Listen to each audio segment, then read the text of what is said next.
Ek is Rian Eleveld van R&M Bakkiesbees Vogel.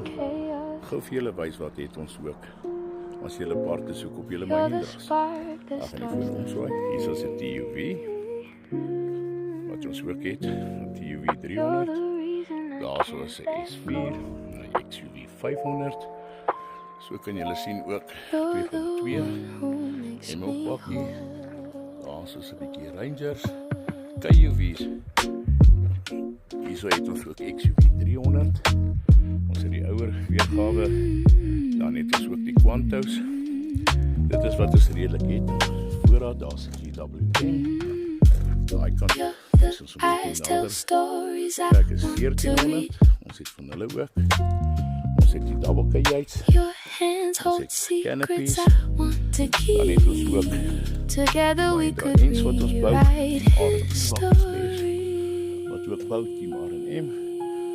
Daar so het ons die XUV 700. En so gaan die lys af.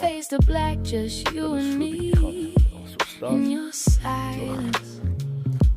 I find my peace. 500's, 300's, daar so het ons engines, Bolero's.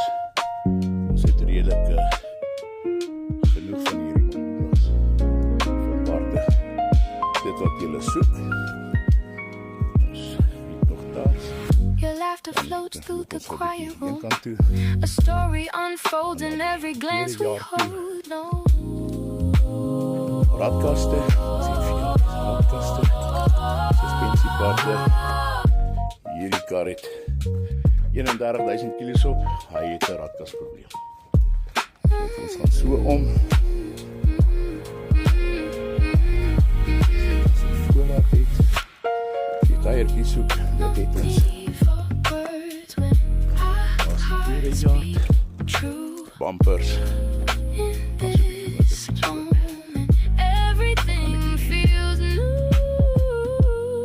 Voor net 'n bietjie oplig. Daar is Mahindras. Nog parte tars. Alles wat julle soek. Delivery canopies. Hier is nog 'n mooi tar. Wat nog gestrip moet word. So ja.